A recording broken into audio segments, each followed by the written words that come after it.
បាត់ដំបងបណ្ដូលចិត្តអើយខ្ញុំសូមលាហើយលាទាំងអាឡ័យតាំងពីរូបខ្ញុំបានឃ្លាតទៅឆ្ងាយខ្វល់ខ្វាយនឹកស្ដាយពុំមានពេលហើយអោបាត់ដំបងកងកម្មវាសនាដែលខ្ញុំប្រាថ្នាគ្មានពេលទំនេរបើសិនជាគូខ្ញុំពីបបេសូមឲ្យមានស្នេហ៍នឹកឃើញគ្រាដើមកូនឡងយូរឆ្នាំចាំទេស្ងួនមានតែរូបអូនដែលជាដងហើមចំពោះនួនអងចិត្តបងសងខឹមសង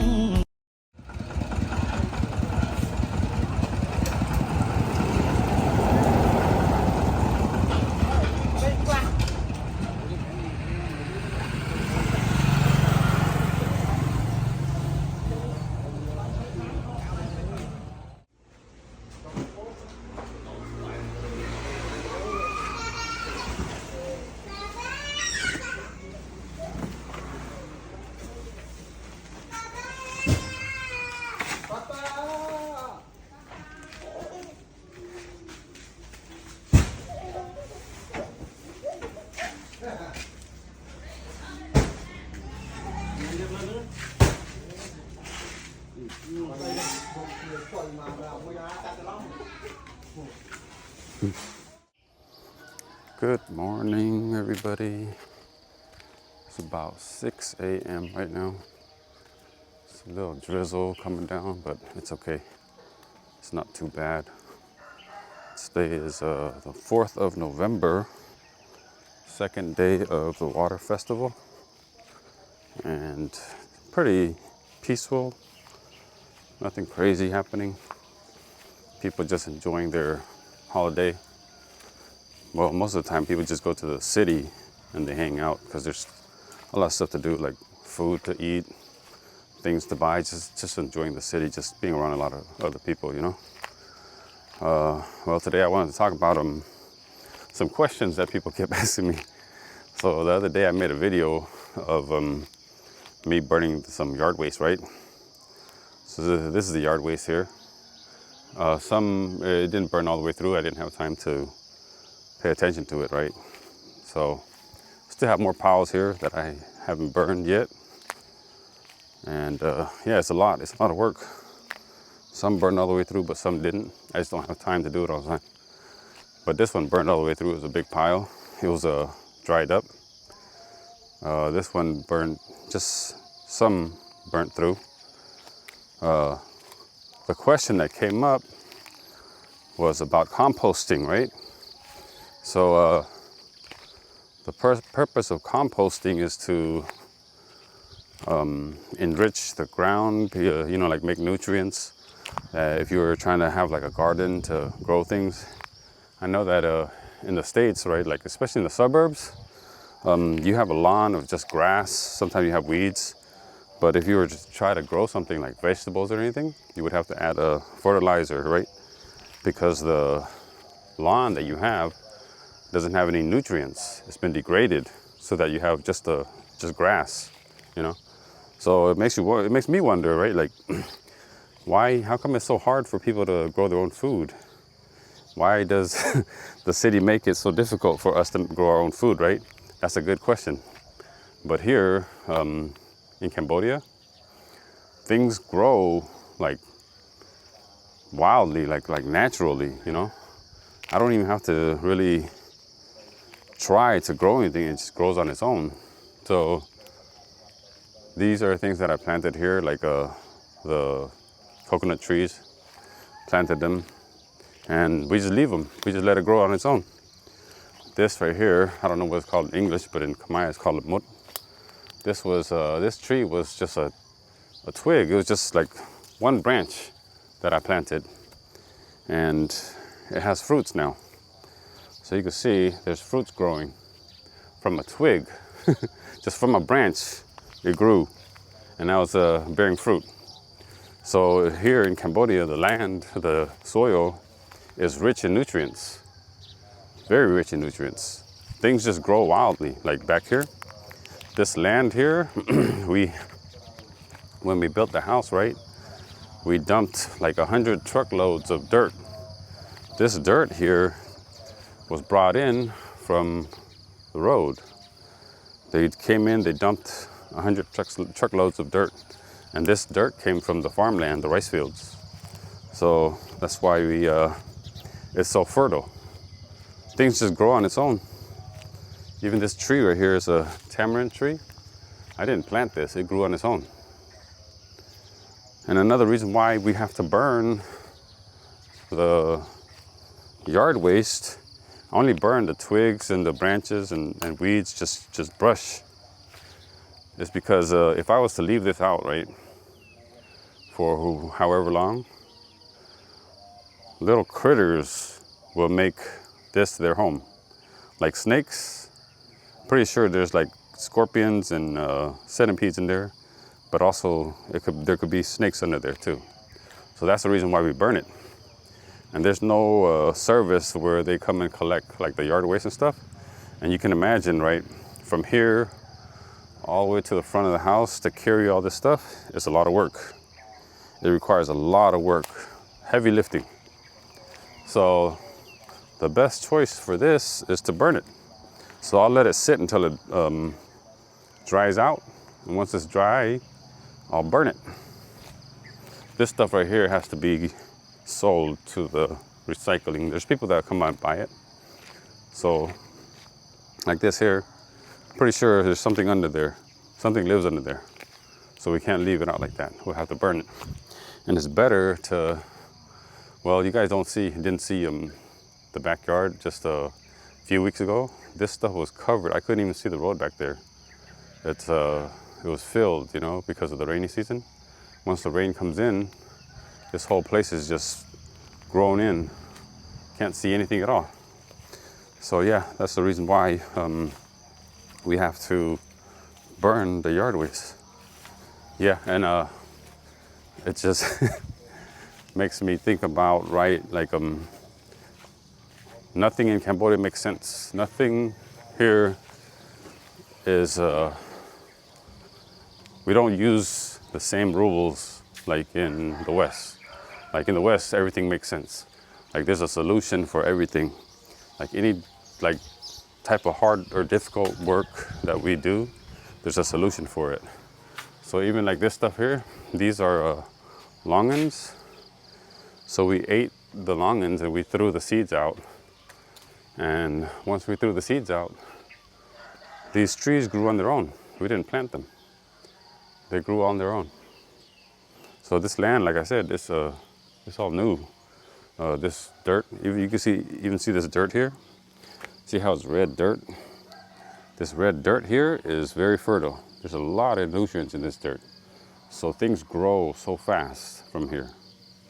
So fast. Yeah, so nothing makes sense in Cambodia. Nothing, like the mind of a Westerner, when you see things being done in Cambodia, you're just like, man, it doesn't make any sense. Because we do it differently in the West.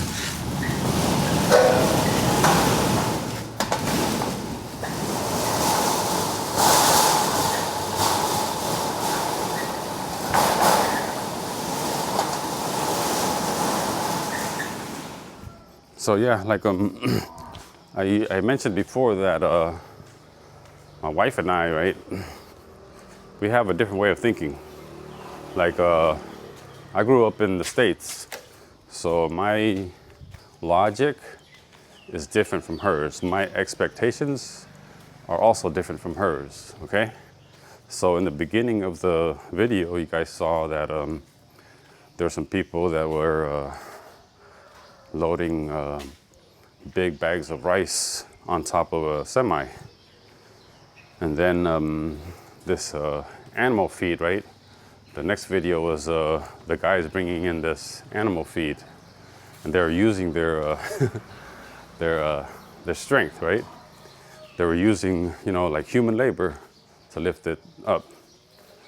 And the question is, how come you don't invest in a forklift, dolly, and just machinery, And that's my way of thinking also, because I know that working in a manufacturing company in the States, right, you're only supposed to lift 20 pounds. And if there's anything over 20 pounds, you need to get a second person to come and help you. So you're never lifting anything that's too heavy just in case you injure yourself, But here in Cambodia, man, those big old sacks of rice that just got harvested are like 100 kilos. 100 kilos is like 220 pounds. And they're tiny dudes that's, carrying it on their back and putting it up on top of the semi, right? But like I said, I think the same way. I think, why don't you guys use a forklift to make things easier? That way, you guys aren't having like injuries and everything, because you can imagine, once they get older, their back is going to be, all messed up. They're going to have back problems, So with this fertilizer here, like for me, I would, do the same thing. I would get like a forklift or something and just use some kind of machinery to make it easier. But it doesn't work that way. The reason why it doesn't work that way is because the customers that come in, right? If we were to have it on a pallet or, move it around with a forklift, it means that it has to be set to where there's like 10 or 20 that's already loaded onto a pallet. But the thing is, the people here, when they come, they have the hand truck or they'll just have a motorcycle or a motorbike, right? And they don't all buy like a certain amount, like 10, 20, or 30 bags. There's people who will come by and get 1 bag or 2 bags, Some get more than that, but it's different. So the number of bags that has to go out is different. So some of them will come by and they'll just have their motorcycle. So this motorcycle here, they can put 3 bags on there. And we can't use a forklift to load 3 bags. We'll have to use 2 people to load the bag, or 1 person will do it. And I used to look at the same thing, Like even with the business, I'll tell my wife, like, why don't we hire somebody full time to come and work for us? And for most Cambodians, they'll try to do everything at low cost. They'll try to operate at low cost. That way they can make a lot of profit. Because operating at a high cost is just going to be, it's going to be draining. Just like with this place right here, like to me, it's a big mess. It's a big mess because it's not organized, And I try my best to organize it, but there's no way to keep up because stock comes in, stock goes out, stock comes in, stock goes out all the time. And this thing all this stuff is heavy, So when it come in like hundreds of cases at a time. So wherever there's an empty spot, that's the next place where we put it. And like even these rows, these shelves, right? I had to tell my wife, right, you should get more shelves. That way it'll look a lot more organized, And for some reason, the people who come and buy stuff from us, they don't mind. They are used to it. They're used to the chaos, the place being unorganized like this, and they know where to find everything. And I tell my wife, like, man, in the States, everything is organized to, things are in different places for a reason, But for here, like even all this stuff, they do things differently, They do things differently. And it doesn't make sense. None of it makes sense. Even the way that people drive here in Cambodia does not make sense to me. But after a while, I got used to it. And I just, went with the flow. So, yeah, just to answer your question about why not get some machinery to help move things around, Well, it doesn't work.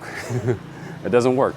because some people will come and buy two, some people will come and buy one, you know, so it doesn't work that way. So we have to just, well, to be honest with you, the country is still developing and resources are limited. And the way that people move things around, like those jobs where they bring this stuff in, right? The guys who deliver all this stuff, that's their business. That's their business. Pick up and deliver. That's what they do. That's how they make their money. And even with the big rice bags, when they load and unload those trucks, that's their business. They get paid for that. And even at this big giant rice milling factory, right? They don't even have, they'll have like certain types of jobs where they do use a forklift, but besides that, if it's something that's 50 kilos, they're using human labor. And that human labor is a job for somebody, because most of the people here, they are illiterate and they don't have any skills. So they just use their human labor as a source of income. Yeah, so thanks for the questions. Thanks for the new subscribers. I don't mind answering questions. And yeah, they call it the kingdom of wonder for a reason. Like, the more that you look into everything and try to understand, the more that you wonder. But I'm just trying my best to explain everything to everybody so that everybody can kind of understand how things are done here. Like, I was the same way when I first came to the countryside and saw how things were done here. I was like, man, how come you guys don't do it this way or do it that way? And eventually I just gave up and said, you know what? This is the way things are done. Just go with the flow. So in Khmer, there's a saying, it's "Jo Stung Tam Bot." So "Jo Stung Tam Bot" means go with the flow of the river. It's the best way to exist, right? Just go with the flow of the river. All right, guys, see you next time.